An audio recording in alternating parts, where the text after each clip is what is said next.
وما ارسلناک الا رحمة للعالمین. ای محمد، ما تو رو مبعوث نکردیم مگر تا رحمتی باشی برای جهانیان.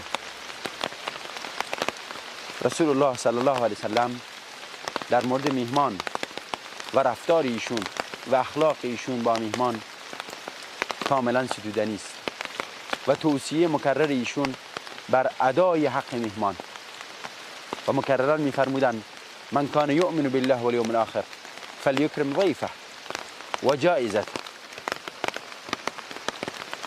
کسی که ایمان داره به الله و روز قیامت پس به میهمانش اکرام کنه، نیکی کنه، پذیرایی میهمانش را ادا کنه و جایزی او رو تقدیم کنه. در واقع یا جایز بودن میهمانی. صحابه پرسیدن که جایز منظور چی ای رسول خدا؟ رسول الله صلی الله علیه و سلم فرمودند که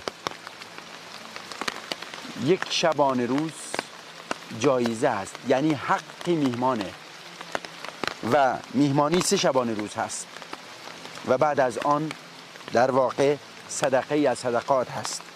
و فرمودن لا یحل لرجل مسلم یقیم عند اخیه حتی یؤثمه. شایسته نیست به انسان مسلمان که نزد برادرش بمونه تا حدی که او را گناهکار کنه. صحابه پرسیدن که ای رسول الله چگونه یک انسان گناهکارش میکنه؟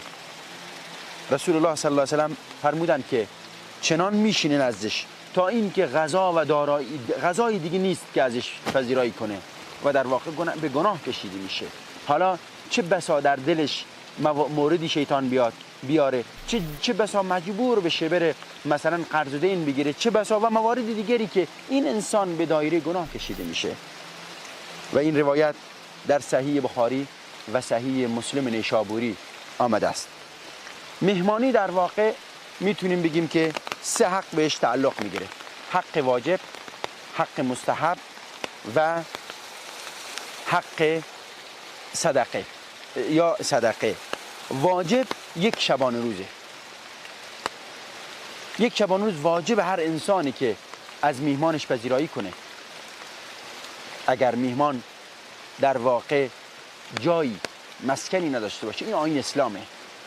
و 3 شبانه روز مستحبه و بیشتر از 3 شبانه روز صدقه است از صدقه هایی که در واقع انسان اون رو تقدیم میکنه به برادر میهمانش و این در سنت رسول الله صلی الله علیه وسلم وارد شده. در کدام دین و کدام آیین و کدام قانون سراغ دارید تا این حد به قوانین جزئی و دقیق به ظاهر توجه شده باشه؟ در یکی از روزها بادینشینی نزد رسول الله صلی الله علیه وسلم آمد و رسول الله صلی الله علیه وسلم در جلو خانه هایش از او پذیرایی میکرد و اون در واقع نشسته بودن با اون بادینشین و اون بادینشین حکایت قبیله خود و حکایت در واقع گزارشی از تبلیغ و دعوت به اسلام به قبیله های بادی اعراب گزارش میداد که مردم دارن اسلام را میپذیرند و گروه دارن اسلام را میپذیرند. یکی از صحابه ثوبان میگه من تا جایی که اون شادابی و نشاط رو بر چهره رسول الله صلی الله علیه وسلم دیدم که خوشحال شده بود از این که در واقع این خبر پیشرفت اسلام در بین بادیه و اعراب به او خبر میداد. و بعد از اون میگه رسول الله صلی الله علیه وسلم تا وقت ظهر رسید، وقت غذا بود. میگه رسول الله صلی الله علیه وسلم میگه یواشکی منو صدا زد. ثوبان میگه منو صدا زد، گفت بیا. میرفتم از رسول الله میگه در گوشی من گفت برو خونه حضرت عایشه، خونه عایشه برو ببین غذا دارن، ما مهمان داریم. میگه رفتم منزل حضرت عایشه و گفتم که رسول الله میهمان داره، غذایی در خونه هست؟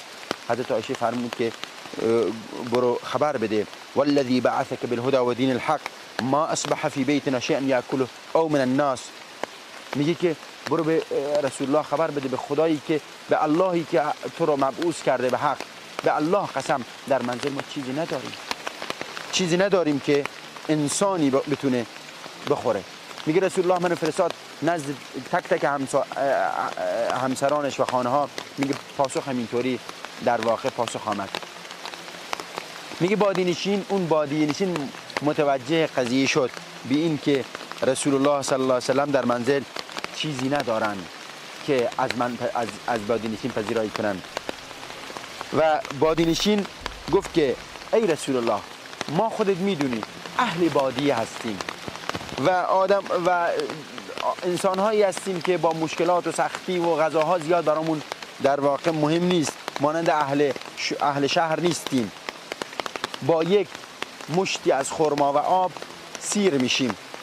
میگه رسول الله صلی الله علیه وسلم در واقع حیوانی داشتن، گوسفندی داشتن و اون گوسفند را خود دوشیدن و شیر را به اون مهمان خود دادن و با این وضعیت در واقع این مهمان خود به این صورت از مهمان با شیر و خرما پذیرایی کردن. دوست نداشت مهمانش در واقع چیزی مهمان تقدیم نکنه. در این باره حکایت های زیادی از رسول الله صلی الله علیه و سلم و صحابه رسول الله صلی الله علیه و سلم وارد شده که به همین اندازه اکتفا خواهیم کرد. و ما ارسلناک الا رحمتا للعالمین.